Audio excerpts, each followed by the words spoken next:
Buenos dias, Aaron. Buenos dias, Miguel. This is Michelle.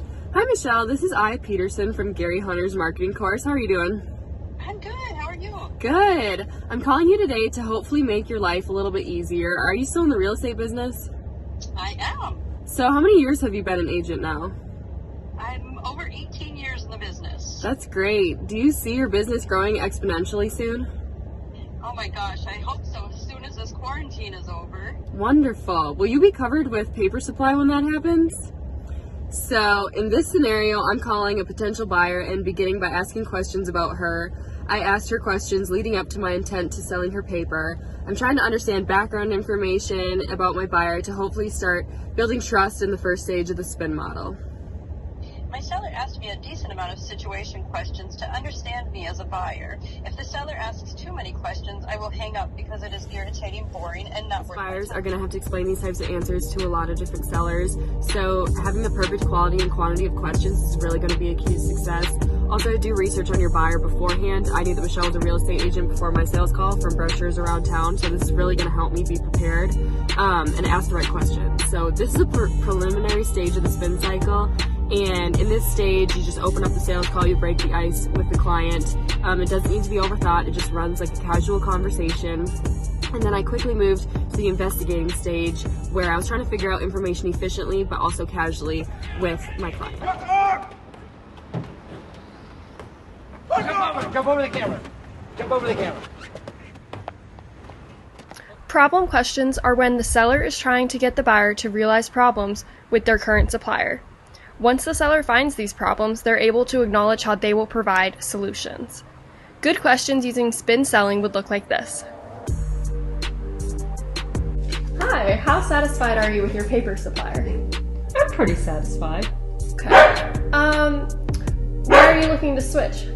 I'd like to lower my costs and maybe get better or faster shipping options. Okay. What's the most important thing to you when it comes to your paper supplier? Well, I definitely want to work with a company that understands my needs. Okay, definitely. Does your current paper supplier understand your company's needs? Guess they don't. They just miss the mark on delivery all the time. Okay. That's what she said. Michael, please. So next come the implications that show your customer why their need must be solved and what your company can do to fix their problem.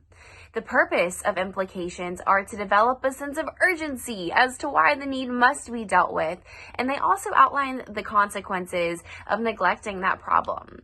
So here we have an example where a company meets the need of a business that the business didn't even know that they had.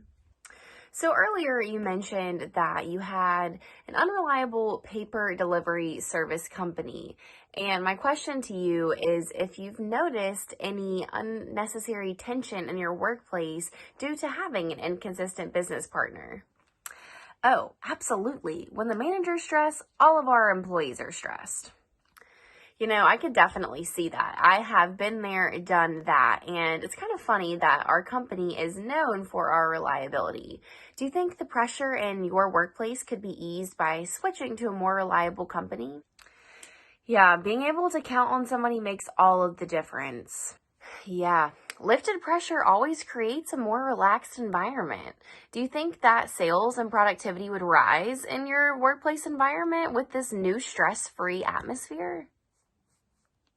I would say so. Can I get more details about your pricing and product information? That we can do. Oh, all right. God, Dwight, just ignore every instinct you have. It's all garbage, okay? You're the woman. I'm the salesman. Watch what I do and try to learn. Is my webcam working? Alright, cool. So let me ask you, would it help if your paper had jam-free guarantees? Oh, I hear you. Jam printers actually occur way too often in our office, and there's really only one person that's good at fixing them. One day he wasn't here, it was a mess. I see, and would it make it simpler to achieve exceptional printing capabilities with the brightest paper on the market? Yeah, I do believe it would. We actually had one of our top clients drop us because of complaints of our paper being too dull. Brightness is really what we're looking for. Alright, and do you think your team would find value in a product made in the United States?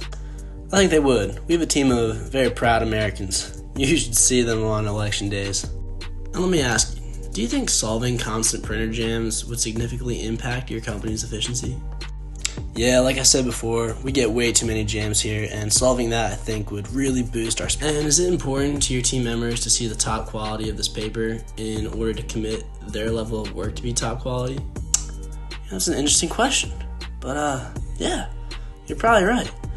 One of my favorite things to tell my people is that we are what we sell, and we have to love that product so much because that's what we're selling every single day. So yeah, the more we love it, the better we'll sell it. Alright, I got one more question for you. We got a deal? Oh, we've got a deal. Baby, we already run the show. All of these examples highlight a different aspect of the spin selling technique. The sellers exemplify that it's all about asking the right questions. Selling is sometimes more about listening than it is about talking. All of these salespeople guided the conversations with the customer in a way that ultimately led to them making a sale.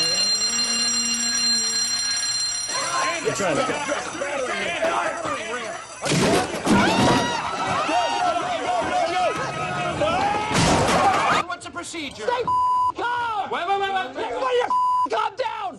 No, Michael, no!